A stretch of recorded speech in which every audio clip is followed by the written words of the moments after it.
La cuestión del psicoanálisis, digamos, de la mirada psicoanalítica, va a estar dada por aspectos que no son observables, o no son observables o identificables a simple vista. ¿Qué quiero decir? Por ahí es un tipo de respuesta, el tono de la respuesta, el gesto, la mirada.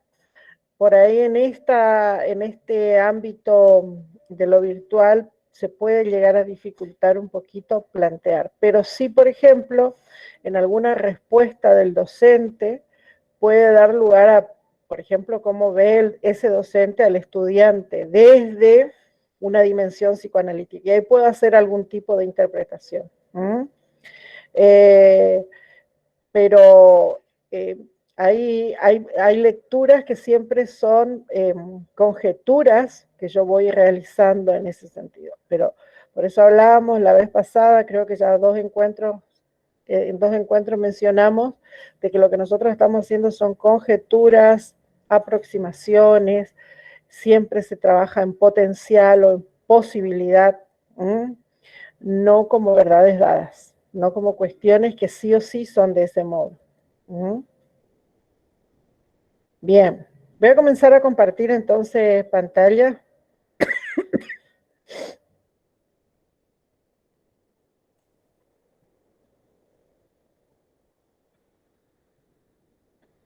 Así podemos terminar lo que pensábamos plantear hoy.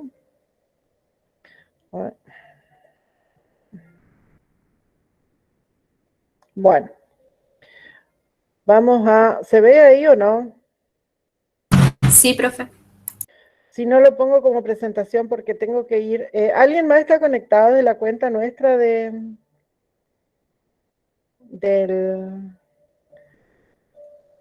de la materia? No, profe. Yo estoy Bueno. de la mía. Entonces tengo que seguir desde acá nomás. Bien, porque tengo que volver a la reunión para poder admitir a los demás. Bueno, entonces, vamos a trabajar en principio hoy lo que es desde el eje 2 la dimensión psicosocial, ¿sí? ¿Qué cuestiones vamos a ver ahí? Ustedes tienen material bibliográfico que tiene que ver con Kasden, con Postic, con Bernstein, con Contreras, que trabajan las temáticas que a nosotros nos interesan plantear en lo que es la dimensión psicosocial del análisis de la clase, del aula. Uno de los aspectos que vamos a trabajar está en relación con la cuestión del grupo. Y desde acá partimos desde desde la propuesta de Marta Souto, que ella trabaja, la idea de ella es poder plantear una didáctica de lo grupal en el sentido de poder ver esa clase, ese aula, ese acto pedagógico inmerso, inserto en un espacio que es un grupo. Pero ahora vamos a ver qué clase de grupo o cómo yo trabajo esa cuestión del grupo. Lo que ella dice es que cuando nosotros estamos pensando o trabajando lo que es la enseñanza y aprendizaje, siempre estamos inmersos en un grupo. Fíjense que incluso ahora que nosotros estamos en una instancia virtual, también estamos perteneciendo a un grupo. Y ese grupo es el grupo clase. ¿Por qué? Porque no es un grupo de otro tipo que se reúne cuando quiere. Tiene ciertas cuestiones, cierta dinámica, cierta organización, cierto tiempo, cierto espacio en el que se van relacionando y se van estableciendo estas interacciones. Hay una dinámica propia en ese funcionamiento, o sea, ella menciona algunos rasgos, tiene que ver con la dinámica de funcionamiento propia que tiene ese grupo clase.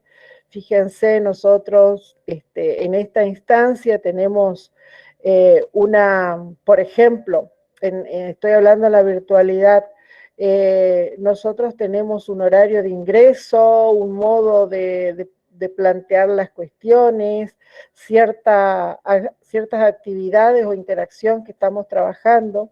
Hay roles roles que se van cumpliendo al interior de ese grupo. Hay roles, 2 segundos, ahí está. Hay roles, hay un contenido, ¿no? Contenido, objetivos que se van estableciendo, lo que marca que estamos cumpliendo en ese espacio didáctico. Estamos tratando de plantear toda esa propuesta desde un currículum específico. En ese sentido, el currículum es el organizador de nuestra propuesta didáctica. No es que nosotros nos reunimos y comenzamos a trabajar sobre cualquier cuestión o cualquier temática. Estas cuestiones que nosotros estamos trabajando y que las estamos planteando están dentro de una organización mayor que es el currículum de la carrera, y ese currículum de la carrera nos señala qué cuestiones tienen que trabajarse en este espacio en particular. Y dentro de esa estructura nosotros además definimos una propuesta singular para este espacio. Entonces, no es algo aleatorio ni algo que se da de cualquier modo, sino que tiene ciertas pautas que nosotros estamos trabajándolas desde ese lugar. Hay sujetos particulares que lo conforman, sujetos estudiantes, sujetos docentes, sujetos, en este caso, por ejemplo, los adscriptas, pueden haber otro tipo digamos, de personas que estén, por ejemplo, puede haber observadores. Cuando ustedes fueron a observar las clases, estaban, digamos, de algún modo, estaban ahí sentados en ese encuentro sincrónico, cumpliendo un rol objetivo, que era el de observación. En ese momento, ustedes eran observadores en esas instancias. Y además, volvemos a pensar en esta cuestión de configuraciones, cómo se organizan esos grupos y qué características van teniendo esos grupos al interior de ese espacio.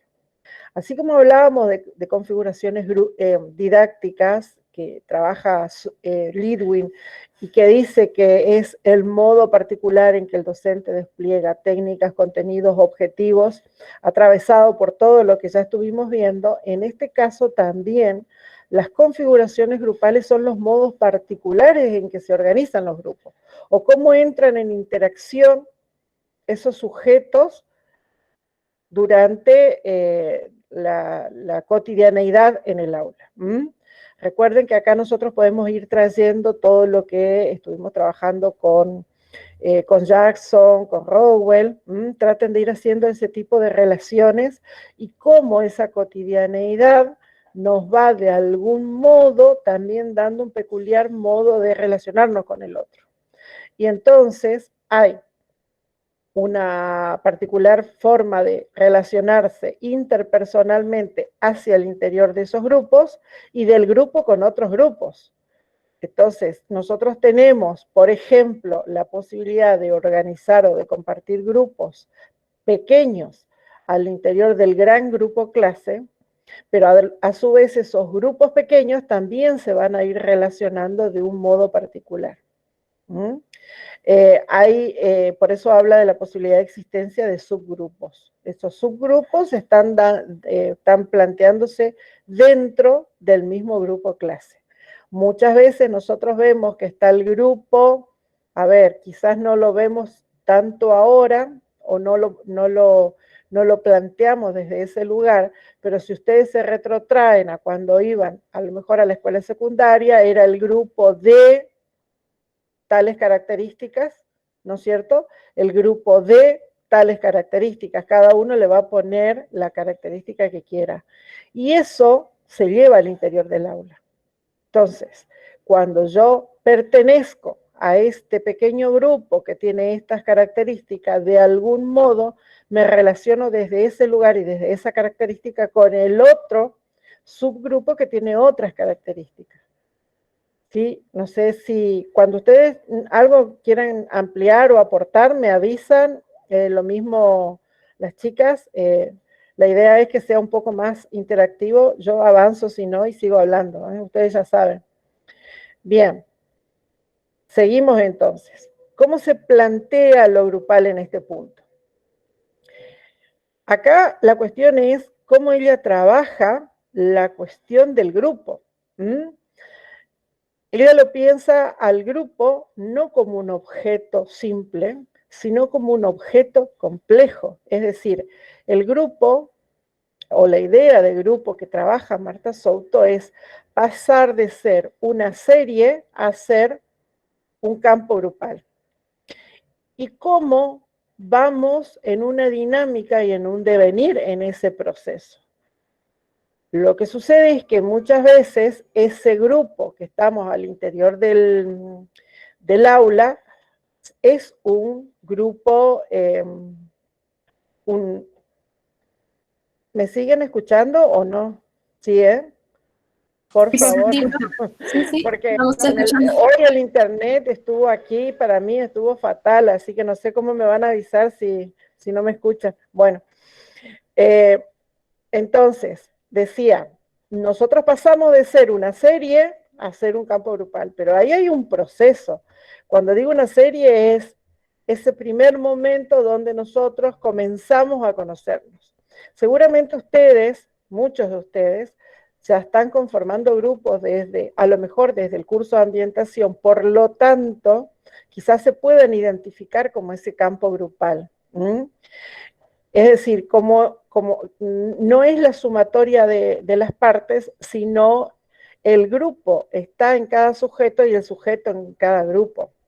Profesora, sí. disculpe, sin ir más lejos, por ejemplo, un ejemplo que puede ser es que en el segundo parcial de grupos e instituciones justamente tuvimos un trabajo grupal que nos llevó el fin de semana largo, por ejemplo, y ahí tuvo que influir la dinámica grupal sí o sí, por ejemplo, y se habló de un campo de grupo en ese sentido, en la distribución de tareas, los momentos de encuentro, cómo se fueron conformando las distintas actitudes intragrupales para llevar a cabo esa tarea, por ejemplo. Bien, bien, Pablo, es una posibilidad. Ahora, cuando nosotros hablamos de este campo grupal, también de algún modo estamos planteando como que el grupo mismo tiene vida propia, ¿no? Es decir, tiene una dinámica, tiene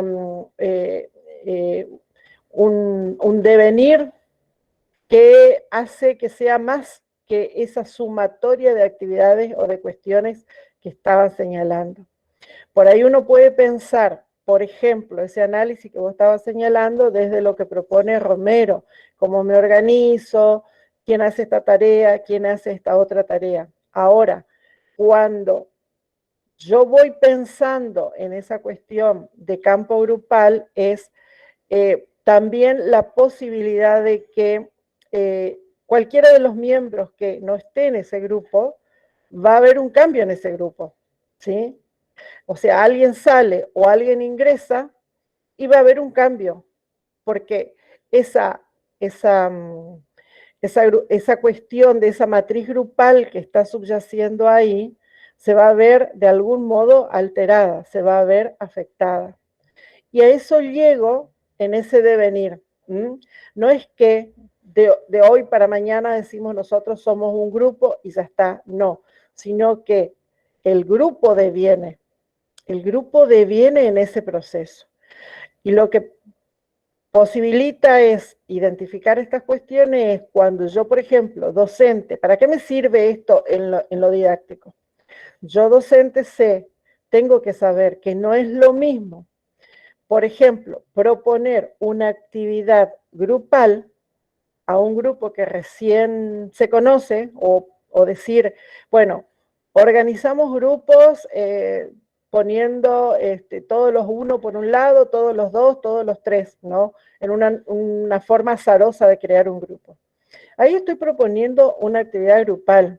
Ahora, cuando yo estoy pensando en esa dinámica de un grupo, desde esta otra mirada, yo no puedo plantearlo de esa forma. Yo ahí tengo que posibilitar que ese grupo realice esa tarea en función de sus propios intereses. El grupo se tiene que organizar en función de sus propios intereses. Entonces, yo puedo plantear una actividad de un grupo elegido aleatoriamente y puedo plantear una actividad en un grupo que ya está conformado, consolidado, que ya está en funcionamiento. Son dos modos diferentes de ver el grupo y son dos modos diferentes de establecer esa actividad. Y son dos experiencias que uno como docente tendría que hacerle pasar a los estudiantes, porque son experiencias diferentes.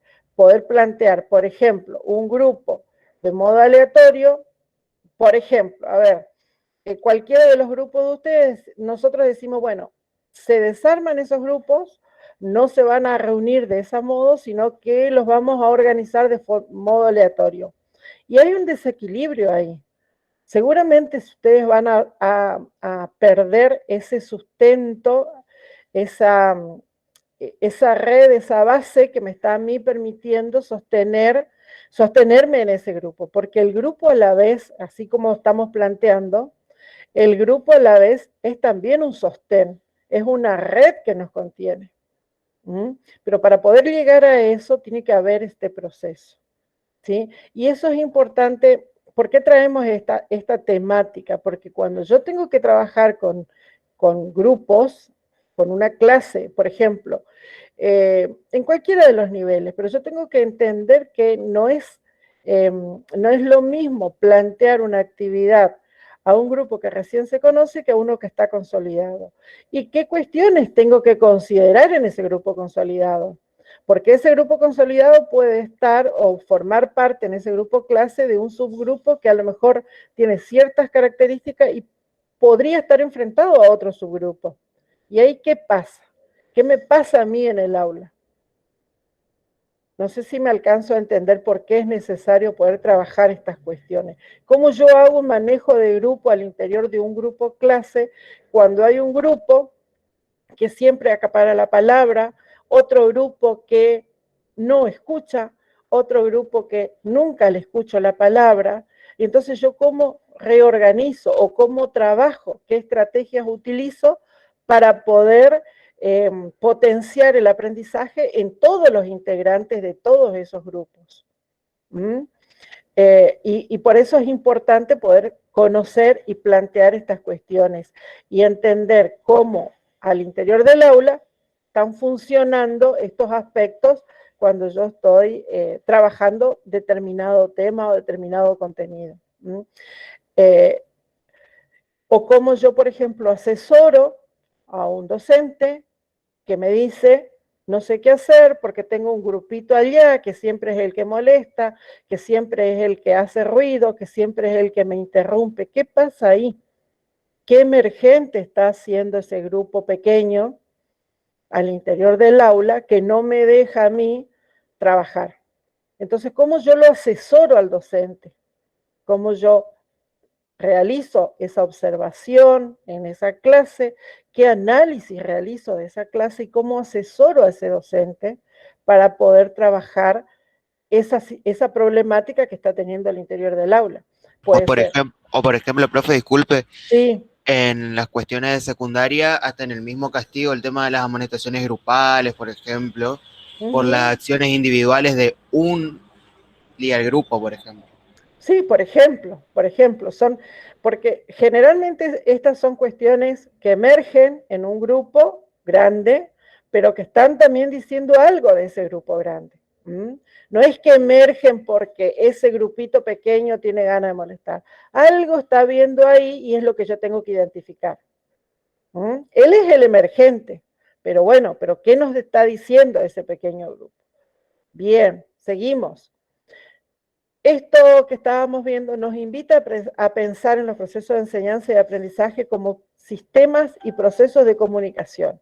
Acá introducimos otro concepto u otra idea que está relacionado con lo que venimos trabajando, pero que complejiza aún más el análisis, y es la cuestión de la comunicación, ¿sí? Cómo planteo la comunicación. Y ahí comenzamos a trabajar primero que, como decíamos y como dice Contreras, acá esto está tomado desde Contreras,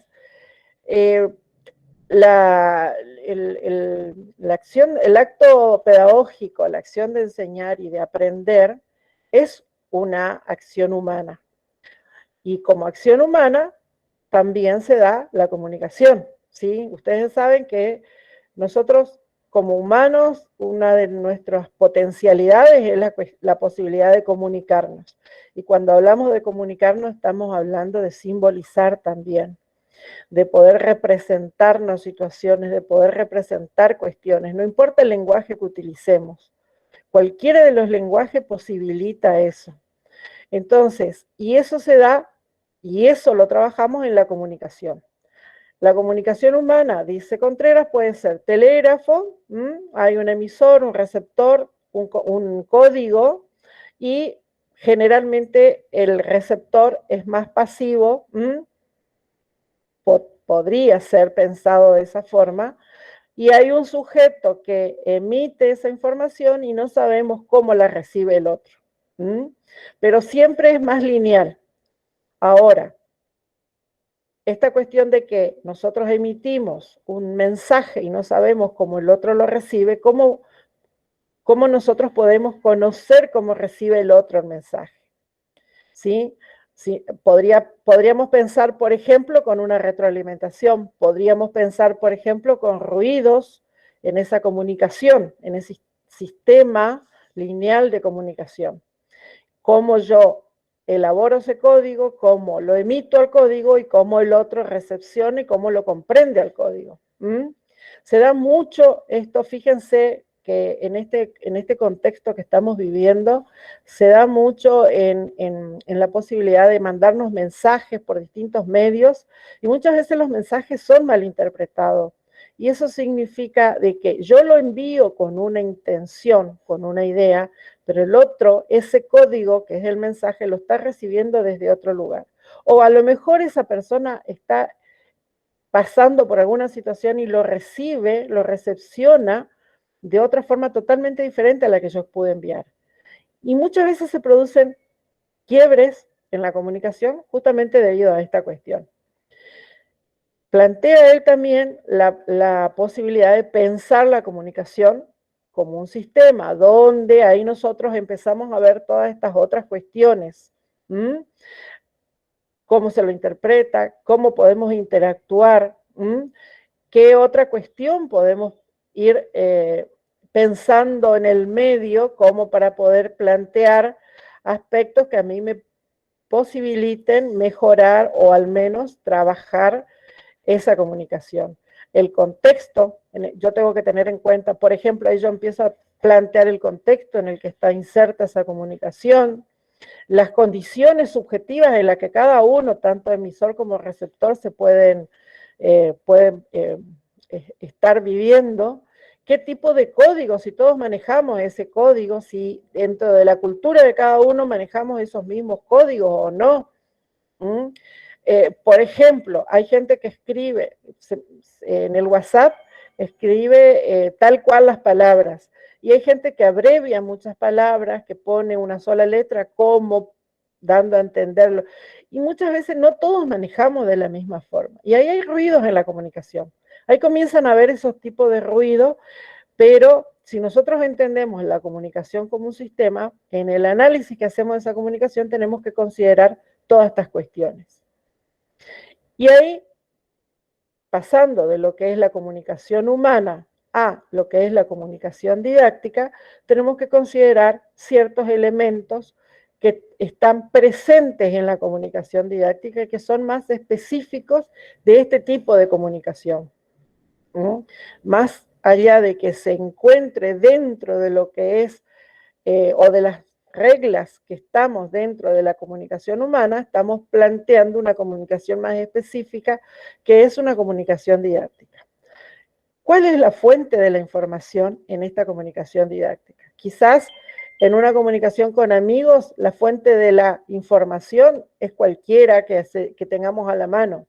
Aquí no, acá tenemos determinado contenido, determinados mensajes, determinada información que está planteada específicamente para ser transmitida en este tipo de comunicación. Yo me voy al aula, a la escuela, o a una institución, o a una clase de la que fuese que estamos trabajando, donde se esté dando el acto pedagógico, y generalmente no voy a esperar que, por ejemplo, el docente comience a hablarme, no sé, de cómo está el tiempo. Puede ser para romper el hielo, pero no puedo pasar toda la clase, podemos pasar debatiendo cómo está el tiempo, salvo que nuestro contenido sea específicamente el analizar, el trabajar con las cuestiones del clima. Ahí estaríamos dentro de otro contexto. Pero si nosotros acá en didáctica, por ejemplo, venimos y hablamos de cualquier cosa que no sea didáctica, no estaríamos, por ejemplo, teniendo un elemento fundamental que es cuál es la fuente de nuestra información. Y además, el mensaje didáctico. No estaríamos nosotros planteando realmente una comunicación didáctica, sería una comunicación de cualquier otro tipo. Entonces, nosotros tenemos que considerar estos componentes para que realmente lo que nosotros estemos trabajando con el grupo con el que estemos trabajando sea una comunicación didáctica. La fuente de información, los mensajes didácticos, cuál es el contenido que yo estoy queriendo transmitir, desde dónde lo tomo al contenido, y ahí está la fuente, cuál es el destinatario, qué características tiene ese destinatario, qué edades, en qué carrera, en qué nivel, en qué perfil profesional. Yo no me puedo dirigir del mismo modo en esta comunicación didáctica, por más que trabaje, por ejemplo, el mismo contenido, el mismo mensaje didáctico, a un grupo de escuela primaria, por ejemplo, de estudiantes de escuela primaria de los primeros grados, que a un grupo de profesionales o a un grupo que está en un nivel superior.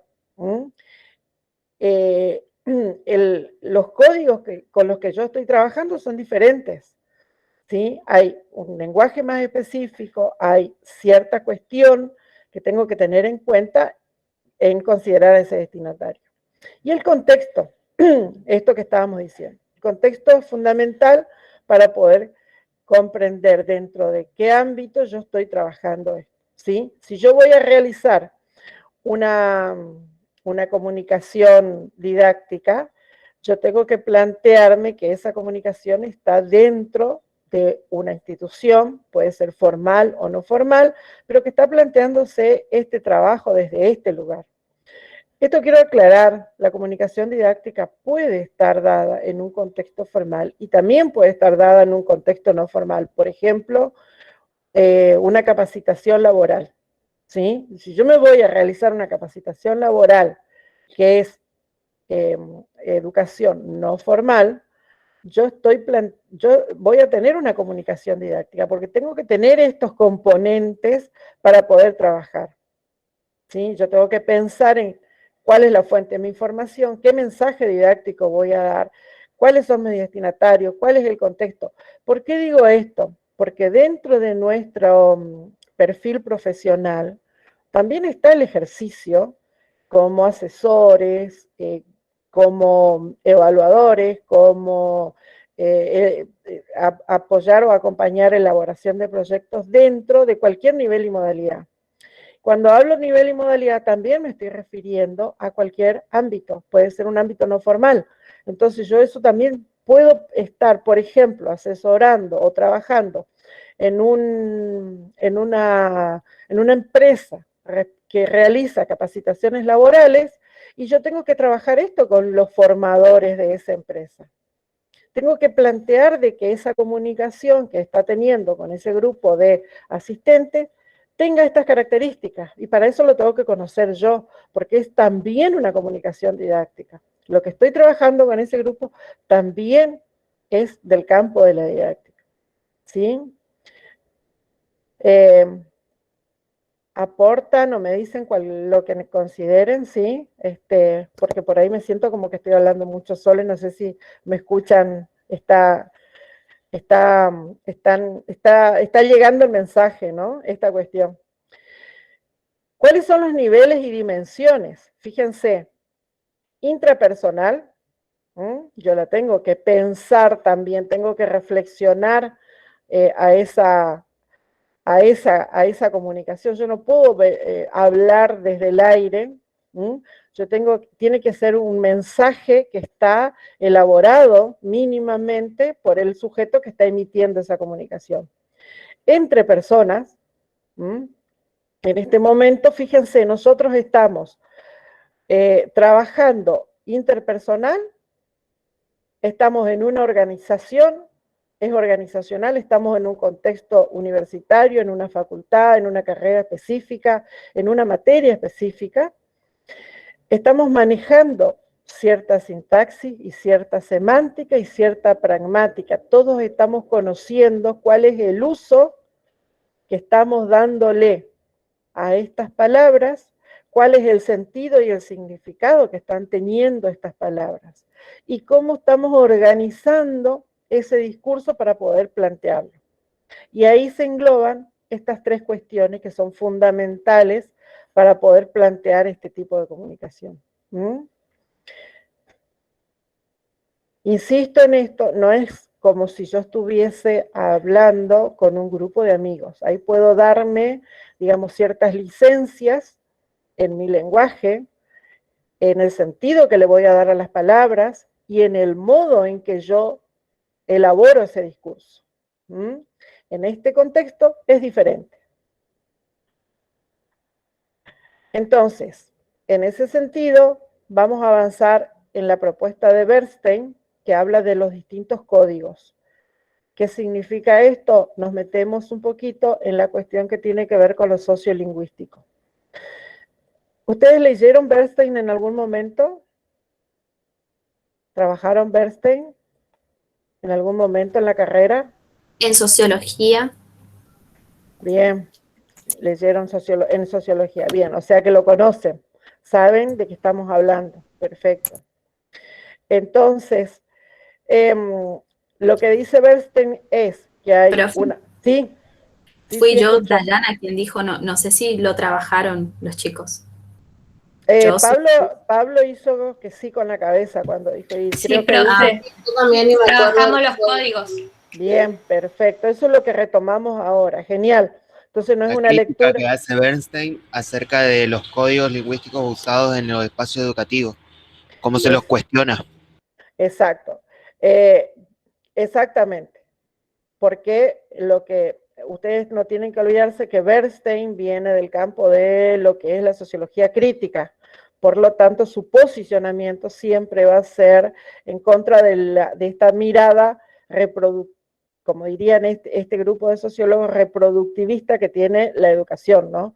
Y van a apuntar a esta otra mirada de poder plantearlo más como una cuestión más liberadora.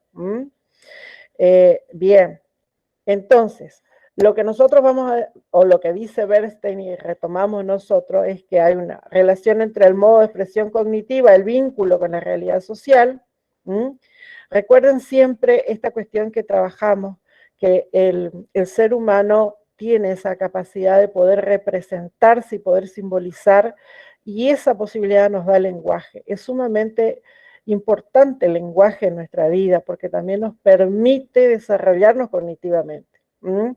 Pero ese lenguaje y esas posibilidades que tenemos, no todos tenemos las mismas posibilidades y desde el mismo lugar, porque tiene que ver también con el contexto y el entorno que nos permite a nosotros potenciar esas capacidades que tenemos o de algún modo no potenciarlas cuando son contextos en los que no se trabaja esta cuestión. Entonces, Bernstein dice que en un primer momento Bernstein dice que hay un correlato social entre la adquisición de los códigos, pero después él más adelante hace una crítica justamente a esto y no está siempre en relación con una clase social, en la adquisición de los códigos. ¿Qué quiero decir? Que en un primer momento él planteaba que esta cuestión de los códigos, que los denomina, ¿cómo los denomina los códigos? A ver, si se acuerdan. Los que vieron Bernstein. Creo que era profe códigos restringidos. Bien. Y códigos elaborados. Perfecto. Bien.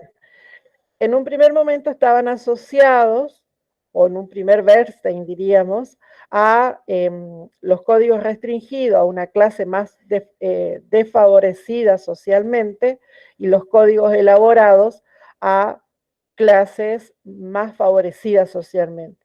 Lo que sucede es que posteriormente se comenzó a plantear de que no tiene solamente una relación directa con el tipo de clase a la que yo pertenezco, porque esta relación, o hay que considerar otros aspectos. Por ejemplo, la posibilidad de potenciar las lecturas. Yo tengo la posibilidad de potenciar lecturas estando en una clase desfavorecida o en una clase favorecida socialmente, no necesariamente.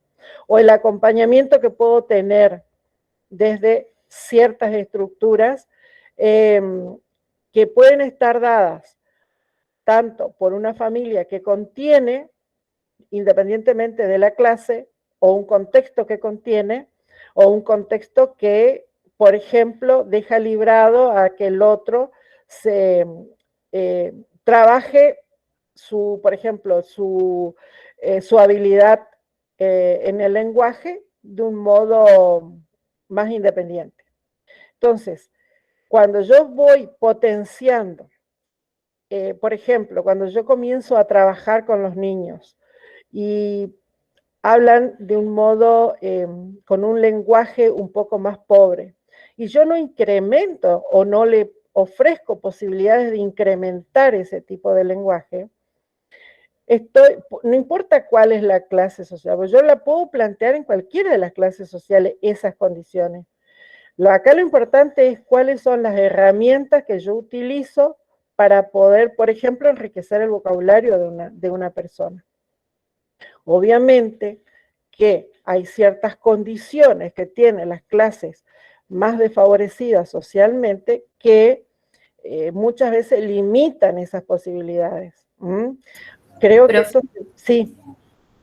En este caso, lo que hay que reconocer y lo que invita al autor es a reconocer es la heterogeneidad que hay en el aula, la diversidad lingüística con la que nos vamos a encontrar al ir a dar clases. Y en este sentido, también como docentes, pensar en estrategias de enseñanza, pensar en las configuraciones didácticas, pensar en todo esto que se viene desarrollando que permita a los estudiantes poder apropiarse de ese lenguaje y no genere más exclusión, porque muchas veces, por ejemplo, como docentes, queremos hablar demasiado técnico quizás o en un lenguaje que no todos terminan entendiendo y que eso afecta demasiado y ahora la profe lo va a profundizar un poco más con la otra dimensión, pero afecta demasiado a la relación por ahí que se puede desarrollar con los estudiantes y los desmotiva en ese sentido. Exactamente. Vero, levantaste la mano y después Kevin. Sí, por ahí como para poner un ejemplo concreto en experiencias, digamos, de gente conocida, también puede pasar, y por ahí también aparece también nuestra intervención como asesores muchas veces, que es como otra parte, ¿no?, de nuestra profesión, que nos vamos a encontrar con distintos docentes que son profesionales que ejercen la docencia. Pongo un ejemplo, un abogado que está dando clases en la Facultad de Comunicación Social, ¿no? Un ejemplo así como da derecho para el periodismo.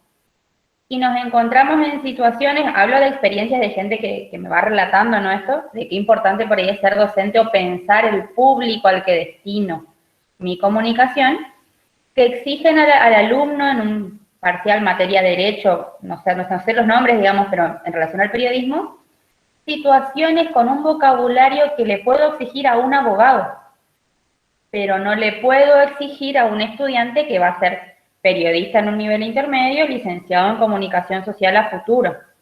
centrándose en aspectos constitucionales, digamos, que probablemente no tienen nada que ver con la comunicación, que es lo que este alumno en particular que está pasando el examen o el cursado tiene que saber. Y a veces aparece ahí nuestra intervención como asesores, como tratar de orientar al profesor o en nuestra observación detectar estos ruidos de comunicación, porque probablemente el alumno sepa responderlo, pero no está comprendiendo lo que le están preguntando porque no está en su conocimiento, ni en el sentido semántico, pragmático, digamos, no tienen algún lugar desde el que recuperar eso. Y a veces ahí también está el desafío, los términos que usamos para entendernos. Exactamente, Vero. Bien.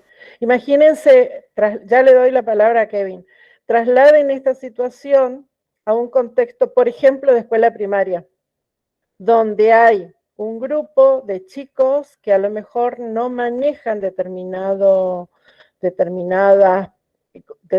conceptos, determinadas ideas, y que el docente avanza sin tener en cuenta estas cuestiones. Justamente lo que decía Diana es eso, la importancia de poder pensar que en un grupo vamos a tener una diversidad en el sentido de los códigos que estamos manejando. Y no están, yo insisto en esto porque en esta cuestión, no están directamente relacionados a la pertenencia o no de una determinada clase social o no. Que muchas veces las clases sociales sí son una limitante en determinado tipo de, o las más desfavorecidas, sí, pero no siempre están desde ese lugar, ¿sí? Kevin había levantado la mano, no sé si está. Sí, profe. Bien. Quería preguntar sobre cuál es la diferencia entre la clase, o sea, a partir de Bernstein, la clase media vieja y la clase media nueva, que no veo tanta diferencia.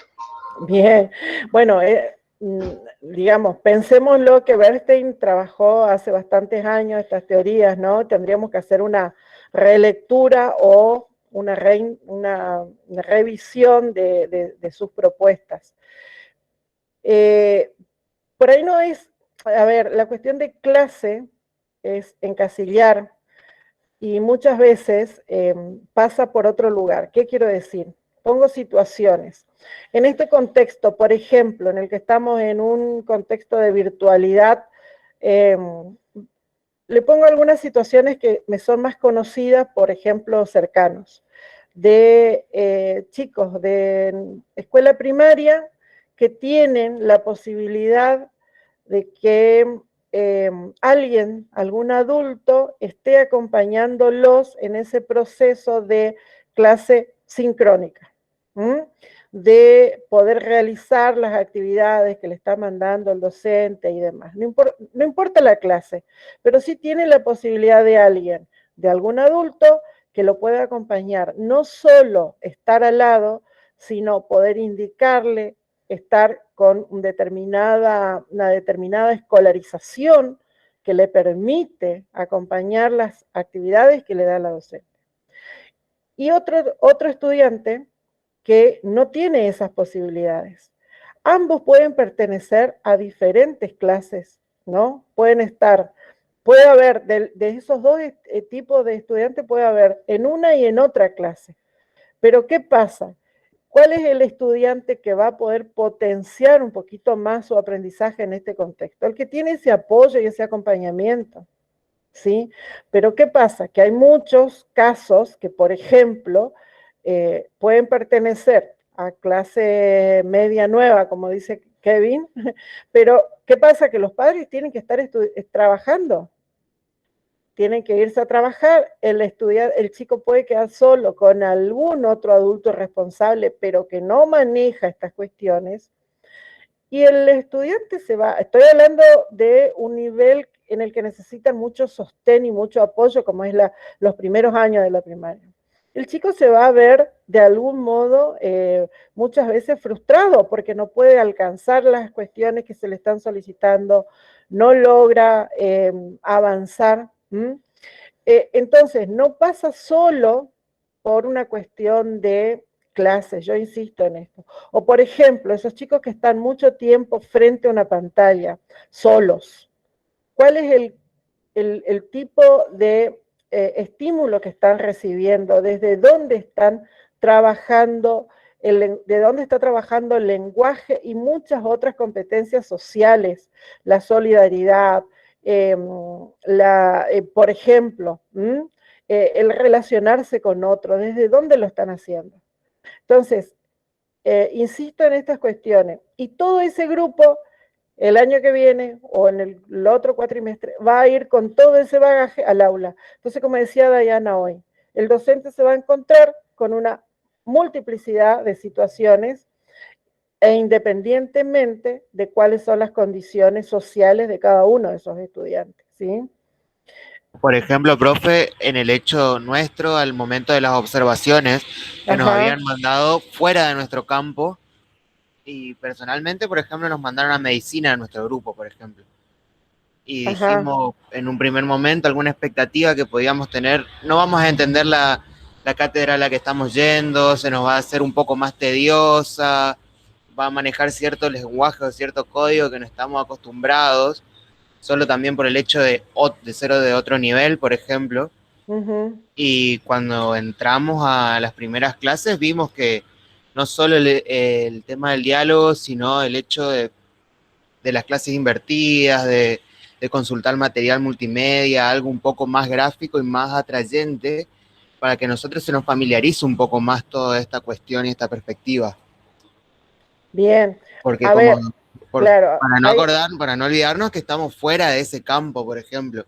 Y nosotros, si bien vamos a observar una clase, también es parte de nuestra observación esa, y sentirnos también dentro de esa clase, o por ejemplo, que nos hablen también en nuestro idioma, por ejemplo, por decirlo así. Claro, exactamente. Ahí hablas en nuestro idioma. ¿Cuál sería nuestro idioma? El idioma desde lo didáctico, ¿no? Que es lo que claro. Desde ese lugar ustedes estaban planteando, ¿no? Entonces, a ver, obviamente que va a haber cuestiones específicas de contenido específico que no manejamos, pero hay otras cuestiones, otras herramientas que sí las manejamos. Y esas son las que ustedes estuvieron observando y estuvieron trabajando. Bien. Avanzamos un poquito más. Dice Bernstein que el lenguaje existe en relación con un deseo de expresar y de comunicar. No solo es el contenido del lenguaje, sino las propias estructuras lingüísticas. La manera en que se relacionan las palabras y la frase reflejan una forma particular de estructurar la realidad y de determinada relación, de relacionarse con los demás. Si ustedes tienen o tuvieron contacto con niños pequeños que están aprendiendo a hablar, son el ejemplo de esto que estamos viendo. Ahora, cuando un sujeto comienza a atravesar avanzar en su propio proceso cognitivo y cuando va estancándose. Justamente ahí es donde es la importancia de la interacción y de la relación con los otros en la comunicación. La comunicación aislada. Moni, dale. ¿Está compartiendo pantalla? Sí, ¿por qué? Porque quedó, no sé si a mí me aparece o a ustedes, si puedes volver a presentar. Ya presento. Ahora están viendo porque yo volví a la reunión para poder verlos a ustedes. No, por eso nada más. Nada más. Ahora ya vuelvo a la diapositiva. Lo que pasa es que cuando estoy hablando y no es necesario ver alguna cara porque si no pareciera que estoy hablando demasiado con la filmina solamente. Bien, entonces hablábamos de la importancia de la interacción, ¿no? Y de la relación con el otro. ¿Ahí sí la ven? Sí, profe. Perfecto, sí, porque yo vuelvo nada más. Bien. Por ahí, Moni, pasar por el tema del lenguaje y estas cosas, estos aspectos que estuviste mencionando, también hay algo que puse en el chat, que es el tema de que nos dan los anteojos o nos pone antenitas para darnos cuenta frente a las situaciones de discriminación, que son frecuentes y nosotros no nos damos cuenta.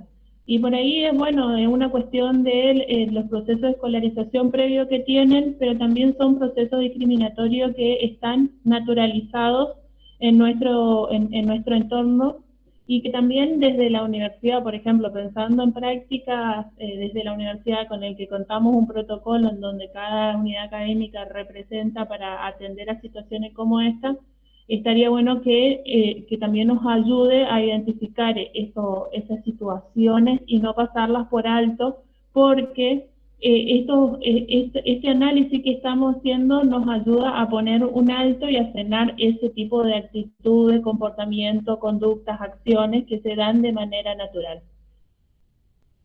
Gracias, Eric. Excelente lo que decís, porque justamente el lenguaje es una herramienta para discriminar o no, ¿no? Fíjense que con la palabra yo puedo herir muchas veces más que con cualquier otra cuestión, ¿no? El uso de la palabra es fundamental y tenemos que ser muy conscientes de cómo la usamos frente al otro. El tono, el modo en que lo digo, son fundamentales y tienen que ver, o sea, no solo el concepto, la idea, lo que hablo, sino también lo paratextual, ¿no? Esa gestualidad que muchas veces dicen más que 1000 palabras. ¿Alguien levantó la mano? Sí, Verónica. Dale, Vero. Por ahí, como trayéndolo, es un punto a considerar. Lo digo yo desde mi experiencia porque en un principio me planteé, ¿no?, como estudiante, por ahí cuán importante es la cuestión de la comunicación cuando nos relacionamos con nuestros alumnos, sea cual sea el nivel en el que trabajemos. Porque lo pienso de esta manera, ¿no?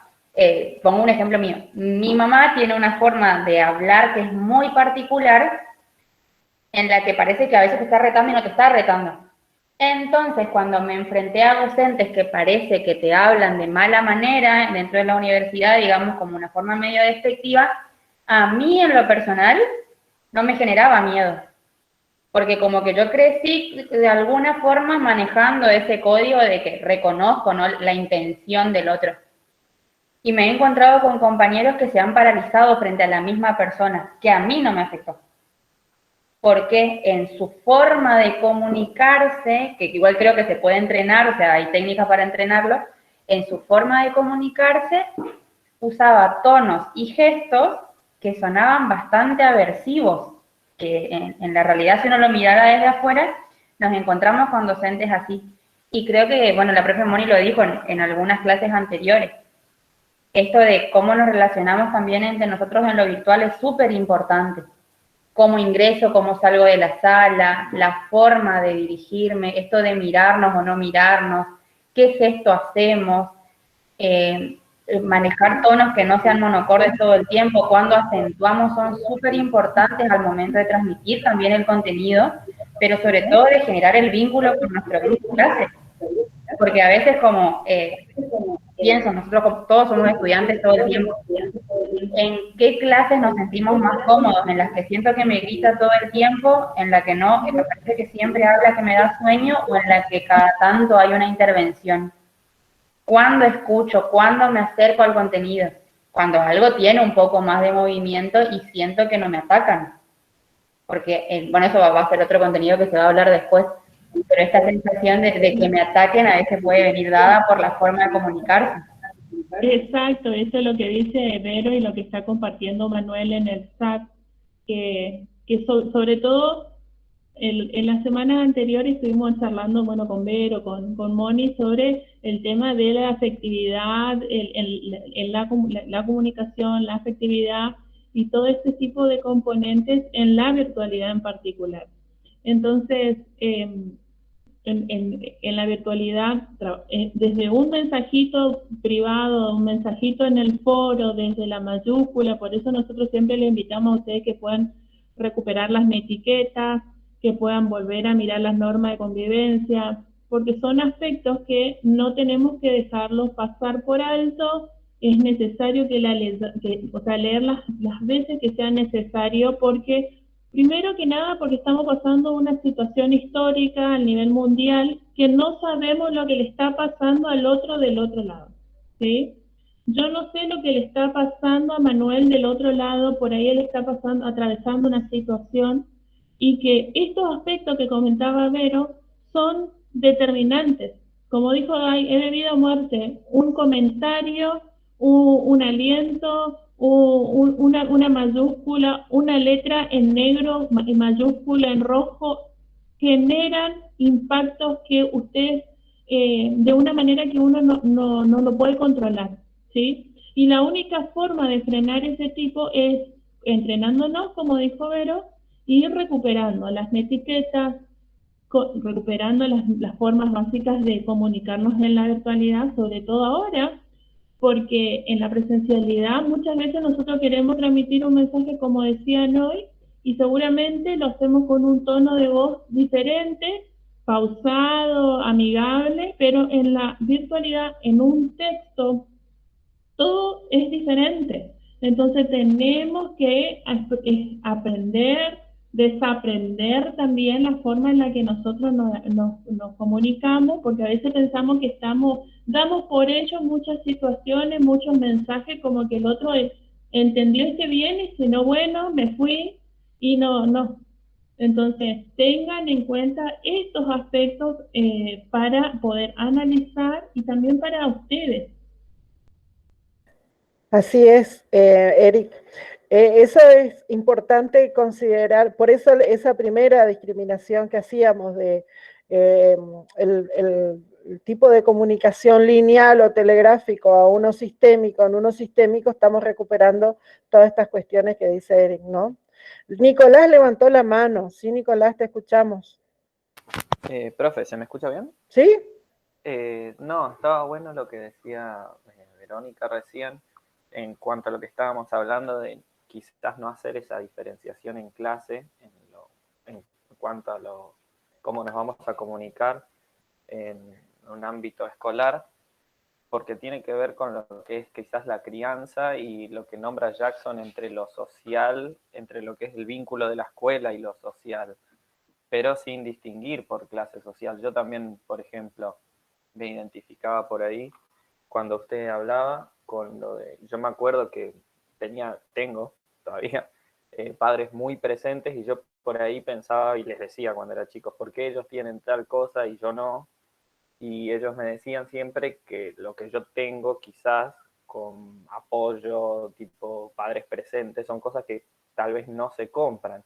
Y eso da características dentro de una clase, dentro de cualquier ámbito, en este caso el ámbito escolar, universitario ya, que no se distinguen por clase social y hacen distinta la comunicación. Recién decía que Verónica, que no se tomaba mal algunas formas de hablar de algunos profesores, y quizás yo veía compañeros que se atemorizaban también por cómo hablan ciertos docentes, y yo supongo que por el trato y por esa autoconfianza que me dieron mis viejos, siempre todo lo contrario, digamos. No me achico, por decirlo de alguna forma, ante algunos tratos, y quizás no me asusta eso, y no está diferenciado por clases sociales, sino por la crianza y el trato que nosotros traemos desde la casa. Y eso es algo a tener en cuenta a la hora de cómo comunicarnos también, porque independientemente de la clase social, tipo venimos de cunas distintas y por lo tanto nos vamos a tomar de forma distinta los mensajes, depende cómo se nos haga llegar los mismos. No sé si se me entiende un poco, creo que fui un poco redundante, pero... No, se entiende perfectamente. Y a eso quisiera agregar solamente esto, de que, por eso, a ver, pensemos, es el docente el que tiene que trabajar esa cuestión, y ahí me quedo con la palabra, creo que había dicho Verónica, y me parece que la recuperó de nuevo Eric, trabajar en su identidad docente, en su forma de ser docente esta cuestión, porque yo no puedo adivinar, no puedo saber, no puedo conocer cómo es la situación de cada uno de estos esta heterogeneidad que decía hoy Diana al inicio, de las distintas características, las distintas historias, las distintas biografías que tienen cada uno de los estudiantes. Entonces, yo tengo que pensar que como docente, yo tengo que tratar de acompañar, de potenciar al otro, y no lo podría hacer desde un lugar o utilizando un modo de comunicación despectivo o autoritario, o hacerlo sentir al otro como que no estoy pensando en cuánto me importa. Y en cuánto me importa es no en querer reemplazar ninguna figura afectiva, sino en cuánto me importa su aprendizaje, en cuánto me importa que él potenciar sus posibilidades. Y desde ese lugar, la instancia o el modo de agresión o de autoritarismo muchas veces no ayudan, ¿sí? Muchas veces obturan esas posibilidades. Entonces es el docente el que tiene que trabajar sobre sí mismo esa cuestión para poder darle a esa comunicación didáctica una característica más humana, diría yo, ¿no? Una característica más humana. Bien, vamos a ver cómo seguimos con esto. Ya estamos terminando, hasta acá nomás vamos a llegar hoy. Bien, seguimos con Bernstein en el sentido de que el diferente uso del lenguaje que hacen los grupos sociales conducen a hablar de dos modalidades de lenguaje, introduciendo la noción de código restringido y elaborado, que eso es lo que estuvimos viendo. El código elaborado generalmente, o lo que dice Bernstein, está planteado desde el currículum, por grupos hegemónicos, y ahí es donde él hace esa crítica, porque el currículum, ¿quién selecciona? ¿Quién define? ¿Desde dónde está planteado el currículum? Está planteado por una comunidad académica, sí, pero una comunidad académica, sí. Disculpe, ¿puede volver a la otra imagen? Es que yo le estoy sacando fotos y escribiendo abajo. Ajá, bien, acá está. A una modalidad, está. A grupos hegemónicos. Entonces, ustedes están transitando también teoría curricular, van a ver esto mismo que estamos diciendo desde distintos autores. Stenhouse es uno de los que trabaja también esta cuestión de que esa selección que se realiza está realizada por una comunidad en cierta forma hegemónica, ¿sí? O sea, frente a determinada selección, ¿puedo cambiar? Sí, profe. Frente a una determinada selección hay otro grupo que a lo mejor su voz no es tan escuchada. Y entonces seguimos diciendo que el discurso en el aula plantea la presencia de múltiples significaciones y eventos que acontecen, quienes pueden contribuir a la equidad, tanto como a la calidad de la experiencia de enseñanza-aprendizaje, como todo lo contrario. Esto que estábamos hablando. Podemos potenciar o podemos obturar, ¿sí? Todo depende de cómo se va dando esa relación. No es necesario que yo constantemente esté... A ver, el tema de acercarme al código del estudiante que está manejando un código diferente al que tengo que manejar en el aula, significa de que yo me acerco a él para después potenciarlo a otro nivel. No significa de que me acerco para dejarlo en ese lugar. Por el contrario, la función del docente es acercarse a ese lugar para potenciarlo y permitirle avanzar. Pero si yo no me acerco, no hago ese proceso de andamiaje, no lo voy a poder llevar a un momento superior, ¿se entiende? Entonces la idea es poder partir desde dónde está ese estudiante para poder avanzar con él, junto con él y acompañándolo a ese lugar. Entonces, el discurso que resulta observable en el aula afecta necesariamente a lo inobservable, esto que estamos hablando, la cuestión de manejar cuestiones no solo las verbales, sino también lo no verbal. Muchas veces la participación que le damos a diferentes actores en el aula, por ejemplo, dirigir las preguntas siempre a una misma persona, escuchar o darle la palabra siempre a 2 o 3 personas, eso hace muchas veces a un clima también en el aula y de algún modo está señalando la orientación de esa comunicación que estoy teniendo al aula. ¿Qué tipo de respuestas doy? ¿Qué tipo de preguntas realizo?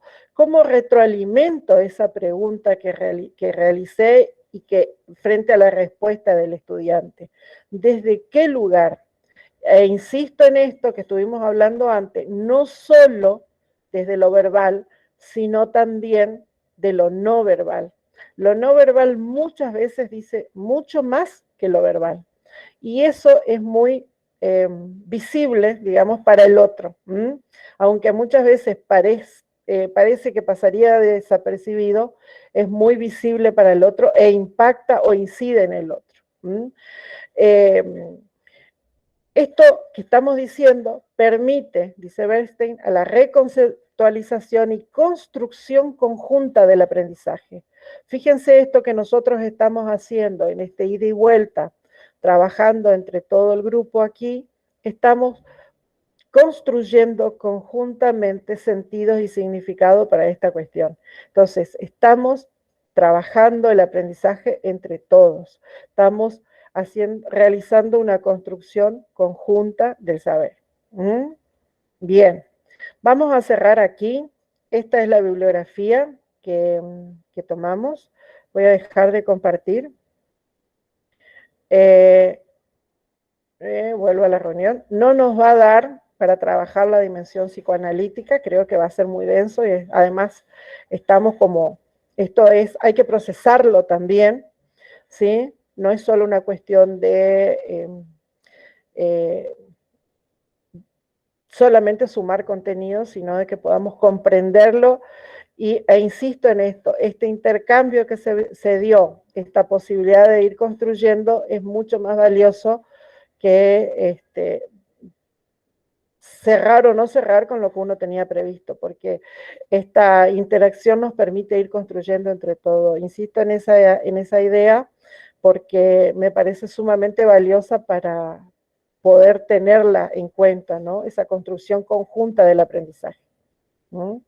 Bien, ¿algún comentario, alguna otra cuestión? ¿Piensan a ver, la cuestión sería que cada uno, que cada grupo pueda ir trabajando estas cuestiones y pueda ir, no sé si identificando, pero al menos pensando en el material empírico que ustedes tienen. ¿Cómo lo podrían ir ya planteando? Bueno, esto puede ser esto que tengo acá, o esto podría ser esto otro que me dijo el profesor o la profesora. ¿Cómo puedo avanzar en ese trabajo? ¿Sí? A ver, la dimensión, Dayana puso alguna intervención. ¿Querés decirlo, Day, o lo dejas ahí en el chat nomás? No, sí, quiero decir para aclarar que no es Contreras, es Fernández Lozano. Bien. Decir, justamente retomar esto que había dicho Nico, que desde la cátedra también se retoma a este autor, no para destacar justamente la relación causal que puede existir entre la clase social de la que venga un estudiante y el código que maneje, sino para reconocer la heterogeneidad lingüística que puede existir en el aula. Ese sería el aporte que nos brinda el autor. Bien, y además también ustedes tienen la parte 2 de SPOSTIC en este tema, en la dimensión psicosocial, y lo que trabaja ese autor es justamente la cuestión en esta relación educativa, cómo se dan esos roles y esas funciones y hasta dónde, cuál es el estatus de cada uno, también pensando en distintos niveles, y también cómo se da esa comunicación en el aula. Si lo pueden leer, van a ver que es sumamente valioso para complementar, porque además retoma Bernstein, retoma Foucault, retoma Kasdan, retoma todos estos autores que fuimos trabajando, pero los organiza desde otro lugar. Es una lectura muy amena, la de Postic. Por ahí sugiero que alguno del grupo lo pueda leer como para que pueda aportar al trabajo, porque va a ser muy valioso. También trabaja la cuestión de la simetría en la relación educativa y cómo se va dando esta simetría relación con los distintos niveles. Cómo es más notoria esa asimetría, por ejemplo, en un nivel inicial, en un nivel primario, y cómo esa asimetría va acortándose en a medida que van pasando los niveles. Y es importante verlo porque también eso significa de que, a ver, el otro, al crecer en su, o avanzar en sus procesos cognitivos, también nos va permitiendo a nosotros como docente ir trabajando desde otro lugar, ¿no? Cómo va cambiando también el rol docente desde ese lugar. Bien, a ver acá que quería preguntar. Alicia le respondió. Que en la dimensión psicosocial vamos a trabajar a Lidier y vamos a trabajar Post-it. Son esos dos autores que vamos a trabajar. Ya los tienen subido en el aula. El lunes vamos a trabajar estas cuestiones, ¿sí? Vamos a cerrar con eso y nos queda lo de la práctica. Si podemos, cerramos con la práctica el lunes y si no, lo vemos el miércoles, pero vamos a intentar hacerlo el lunes, ¿sí? El lunes que sería el lunes 14 de junio, ¿sí? Para que puedan incluir todo el material en el trabajo, en el informe final de ustedes. En estos días que nos quedan de la semana, vamos a subirles el formato de informe final que van a tener que presentar, ¿sí? Ustedes en la guía, en la última guía que tienen disponible, solo se menciona que este trabajo que están haciendo va a ser parte del informe final, solo que no lo tienen aún subido, ¿sí? Como le habíamos dicho, no sé si, no recuerdo si lo dijimos, pero bueno, lo decimos ahora. El informe final va a tener toda una parte grupal, que es el trabajo con toda la información empírica, las líneas interpretativas, el análisis de los autores, y un apartado más corto que tiene que ver con lo individual, con una reflexión individual de cada uno de los integrantes del grupo, ¿sí? Así que el informe final va a tener dos partes, una parte grupal y una parte individual, ¿sí? ¿Algún aporte, algo más que quieran mencionar, decir?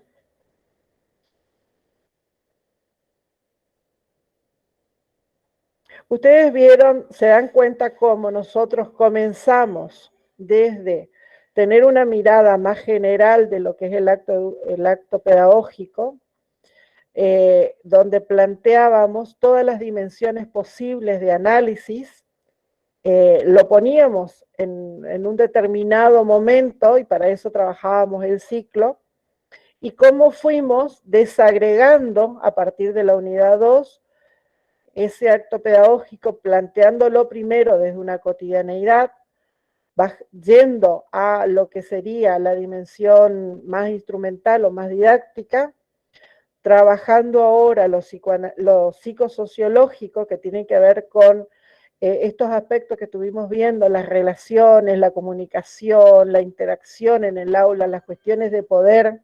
Acá hay para eso trabajamos Foucault, que es un texto que ustedes ya seguramente lo leyeron.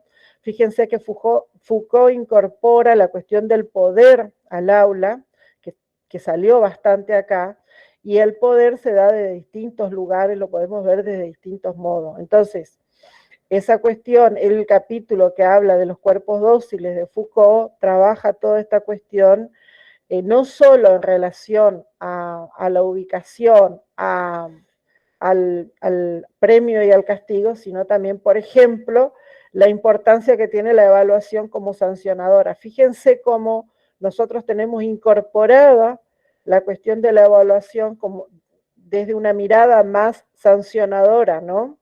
Que realmente nos dice que nos integra o nos excluye, porque eso es lo que nos dice la evaluación desde esa mirada. ¿Estás dentro o estás fuera?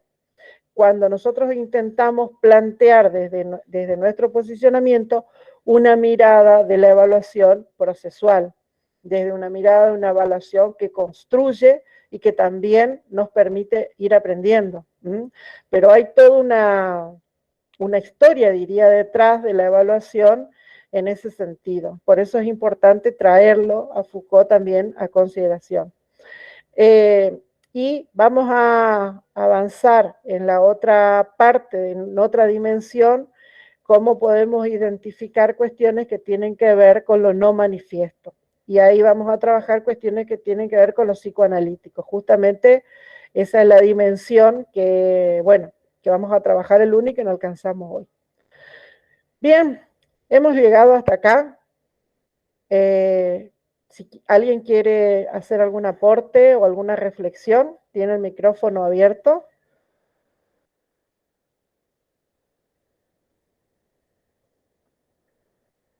Como decía Manuela, evaluación como sancionadora, Foucault, te integra o te excluye. Sí, exactamente, esa es la idea.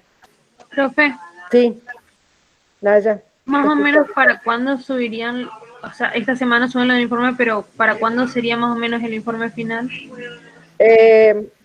Vemos ahora estos días a ver cómo vamos a evaluar con el equipo en función de lo que nos fueron comentando ustedes y vamos a dejarle la fecha, ¿sí?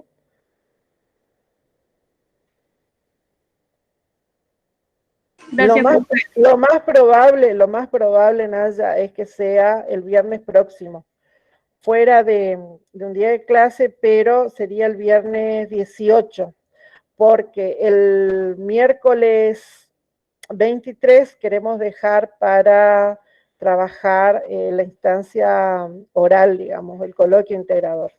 Y no sé si lo haremos solo el 23 o también lo plantearemos el 21 y el 23. Esas definiciones de fecha las vamos a trabajar con el equipo en general. Y les pasamos. ¿Está? Por ahí, como para que no les asuste el tema de las fechas, como estos trabajos se van haciendo en paralelo, igual que las lecturas que se van habilitando, es como la forma de ganar tiempo, y después es pasarlo, en vocabulario general, en limpio. O sea, ir trabajando sobre un borrador, en lo que trabajen, digamos, grupalmente, después para el trabajo integrador solamente será sintetizarlo en una presentación formal y en la que cada uno después individualmente expresa su reflexión, sustentada por autores, del trabajo que se hizo. O sea, es presentarlo en una síntesis escrita al trabajo que vienen haciendo. No será algo nuevo que tienen que salir a investigar, a trabajar, a buscar lecturas, no. Es con las lecturas que vamos haciendo así en paralelo, con la información que ya tienen de su trabajo de campo. No es algo que van a necesitar como un tiempo extra o va a ser algo muy novedoso que los pueda descolocar del trabajo que vienen haciendo. Exacto, Vero. Es una especie de sistematización solamente de todo lo que venimos trabajando. Bien. Bueno, me voy a dejar de grabar, ¿sí? Así podemos